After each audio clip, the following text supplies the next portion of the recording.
I have spent most of my life keeping secrets, and it is strange to think that now, after everything, I am finally ready to share them. Maybe it's age, maybe it's exhaustion, or maybe it's the realization that the silence has been eating me alive. What I am about to confess is not pretty. It is not the kind of story you hear at dinner parties or see in carefully curated family albums. It is the truth as I lived it, raw, complicated, and sometimes shameful. I was born in a small town outside of Cleveland, Ohio. From the outside, my childhood looked normal enough. 2 parents, 1 younger brother, a modest house with a yard, and family dinners at 6 o'clock sharp. But beneath that neat picture, cracks were already forming. My father worked long hours as a mechanic and drank away most of his evenings. My mother tried her best to hold us together, but she carried her sadness like a second skin. She was often critical, her words sharp, and I grew up believing love had to be earned, not given freely. As a little girl, I told myself that I would escape. I imagined growing up, moving to a city, and finding a love that would finally make me feel safe. But the truth is, the wounds we carry from childhood follow us like shadows no matter how far we run. I was 15 when I fell in love for the first time. His name was Ryan. He was the kind of boy who seemed untouchable, with his broad shoulders and easy smile. He worked part-time at the gas station and drove an old Chevy truck that smelled of gasoline and pine air freshener. He noticed me one summer evening when I was walking home from my part-time job at the diner. I still remember how my heart raced when he offered me a ride. That ride turned into conversations, and conversations turned into stolen kisses behind the bleachers. He made me feel seen in a way no one ever had. I gave him everything, my time, my trust, even the innocence I thought I would hold on to longer. In those moments, I believed he was my escape, my chance at something better. But Ryan was not forever. By the time school started again, he had already moved on. He never said it outright, but his absence spoke louder than words. I was left heartbroken, ashamed, and certain that I had made a terrible mistake. I told no one, of course. In my family, mistakes were not forgiven. They were judged, whispered about, and used as weapons later. When I left for college, I carried that secret heartbreak with me. I studied hard, determined to build a future that would not look like the one I had left behind. Psychology became my major, though sometimes I wonder if I chose it only because I was desperate to understand myself. I dated a few boys here and there, but I never truly let my guard down. Trusting someone felt like standing on a cliff's edge, and I had already fallen once. Then when I was 21, I met David. He was nothing like Ryan. He was calm, dependable, the kind of man who remembered birthdays and opened doors. He didn't sweep me off my feet, but he made me feel steady, and at that point in my life, stability felt like a blessing. When he proposed after 2 years of dating, I said yes, not because I was head over heels in love, but because it seemed like the logical next step. We married in a small church surrounded by family. I wore a white dress, smiled for photos, and told myself this was happiness. And for a while it was. We bought a modest home in the suburbs, adopted a golden retriever, and settled into the rhythms of married life.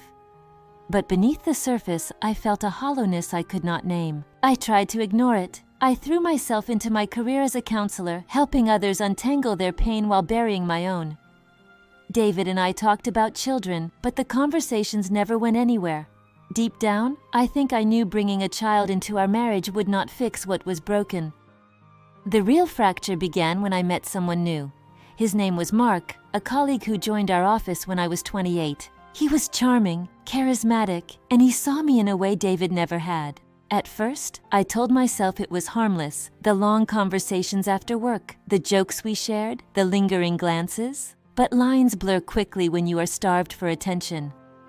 One evening, after a late meeting, Mark walked me to my car. The air was heavy with summer heat, and I remember the way he looked at me, like I was the only person in the world. When he kissed me, I didn't stop him. In that moment, the part of me that had been aching for years surrendered. What followed was a year-long affair. We met in hotels, in his apartment, even once in my car parked far from home. With him, I felt alive again, as though I had finally stepped into the life I had always wanted. But each time I returned home to David, guilt wrapped itself around me tighter.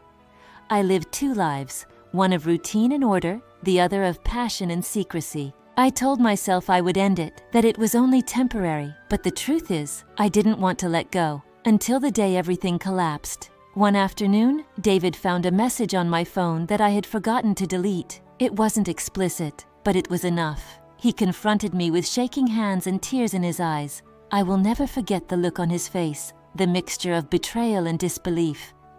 For the first time in our marriage, he raised his voice. For the first time, he called me a liar. I confessed everything. I couldn't lie anymore. I told him about Mark, about the months of deceit, about the loneliness that had driven me there. He listened in silence, his face hardening with every word. When I finished, he walked out the door without saying a thing. Our marriage never recovered. We tried counseling, tried forgiveness, but some wounds cannot be stitched back together. A year later, we divorced. Mark and I didn't last either. What felt intoxicating in secrecy withered in the light of reality. Without the thrill of hiding, we were just two flawed people, and soon we drifted apart. In the end, I lost them both. I spent the next few years rebuilding my life alone. I rented a small apartment, focused on my work, and avoided questions from family. My mother called me selfish, my father said little, and my brother stopped inviting me to gatherings. I was isolated, and in that isolation, I was forced to face myself. It has been 10 years since my marriage ended. I am older now, wiser perhaps, though the scars remain. I still wonder if I could have chosen differently, if I could have been braver, or more patient, or more honest. But regrets do not rewrite history. They only haunt us in the quiet moments. So here is my confession. I was unfaithful. I was reckless. I hurt the man who loved me because I was too afraid to face the emptiness inside myself. I wanted to be loved so desperately that I grasped at whatever filled the void, even if it destroyed everything I had built. I do not tell this story to seek forgiveness. I tell it because silence is a prison and I have lived behind its bars long enough. If someone out there hears these words and recognizes themselves in my mistakes, maybe they will make a different choice. Maybe they will speak before it is too late. This is my truth, my confession. It is not beautiful, but it is mine. And after all these years, that is enough.